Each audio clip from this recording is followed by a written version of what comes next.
Olá, turma, mais uma aula sobre geometria analítica e dessa vez nós vamos falar sobre posições relativas entre duas retas, tá? Então vamos observar aqui as figuras. Como vocês podem notar, nós podemos determinar a posição relativa entre duas retas de três formas. A gente pode classificá-las como concorrentes, paralelas ou coincidentes. Pelas figuras você consegue perceber claramente o que está acontecendo, né? Quando essas retas elas se tocam, naturalmente elas se tocam em um único ponto, a gente pode afirmar que elas são concorrentes.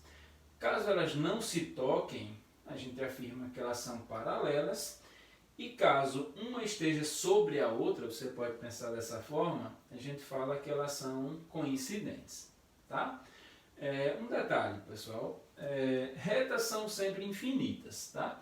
Então, às vezes você observa uma situação como essa, por exemplo, vou colocar aqui em cima, e aparentemente elas não estão se tocando. Mas lembre, repito, retas são infinitas, então se você prolongar, elas acabam se tocando e aí elas são concorrentes e não paralelas, tá? É bom ficar atento a esses detalhes. Tá? Então vamos prosseguir.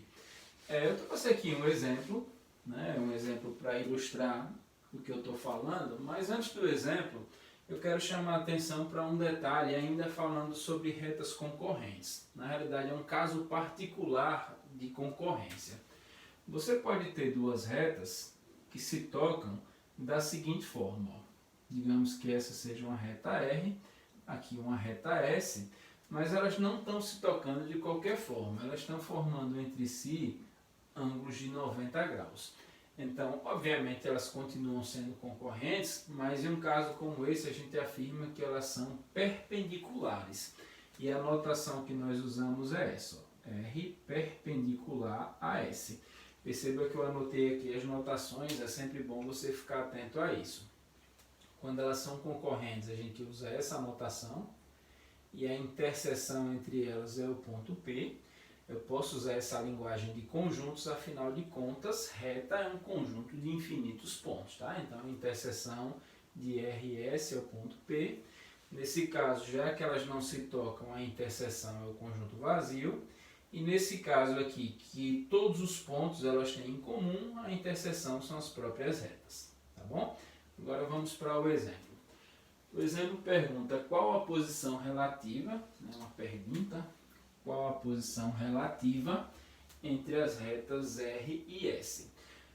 Nem sempre a gente dispõe da figura, né? Se fosse sempre assim, seria tranquilo. Mas aqui não. A gente tem as equações gerais das retas R e S e apenas usando as equações a gente precisa determinar se elas são concorrentes, paralelas ou coincidentes, tá? Para isso, eu vou resolver um sistema composto, obviamente, por essas duas equações. Então, eu tenho aqui 2x mais y menos 3 igual a zero, né, equação da reta R, e x menos 3y mais 2 igual a zero. Pronto. Eu falei resolver, mas na realidade o que você precisa é classificar esse sistema. Lembrando que você classifica um sistema de três formas. O sistema pode ser possível, determinado, quando tem solução única. Ele pode ser um sistema possível indeterminado, né, quando você tem infinitas soluções. E ele pode ser um sistema impossível.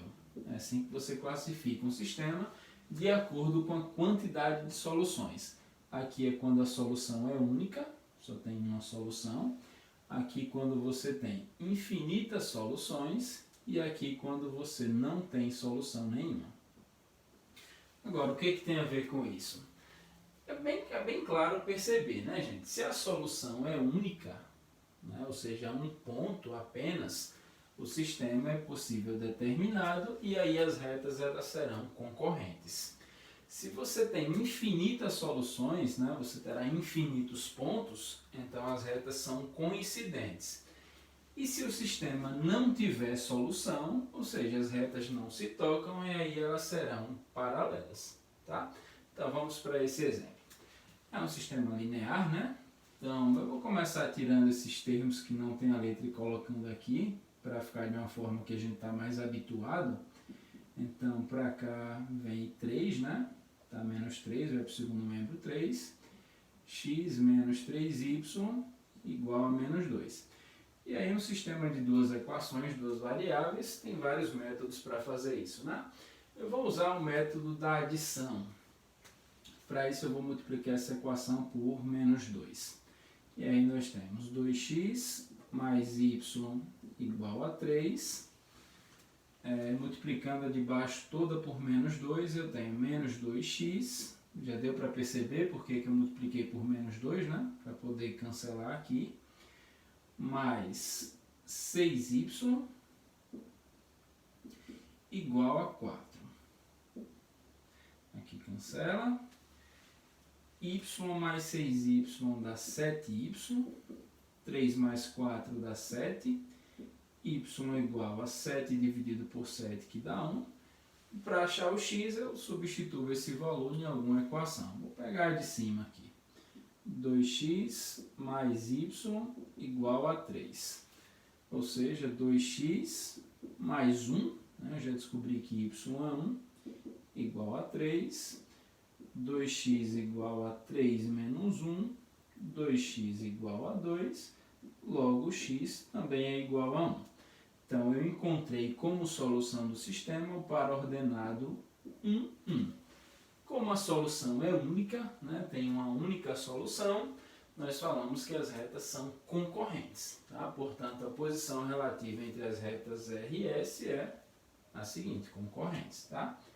R e S são concorrentes. Então, repetindo, se eu não tivesse encontrado nenhuma solução, elas seriam paralelas, e se esse sistema fosse indeterminado, ou seja, tivesse infinitas soluções, elas seriam coincidentes. Só tem um problema, né? Esse problema nos diz que essa talvez não seja a melhor forma de você analisar a posição relativa. Eu descobri de fato que elas são concorrentes. Mas será que além de concorrentes elas são perpendiculares? Dessa forma não dá para saber. Portanto, existe uma outra maneira que eu vou mostrar nos próximos vídeos, uma outra maneira de você determinar a posição relativa, e aí você pode ter certeza, caso elas sejam concorrentes, se são perpendiculares ou não. Isso é algo extremamente importante para o nosso estudo, tá bom? Então aguardem o próximo vídeo. Valeu, até mais!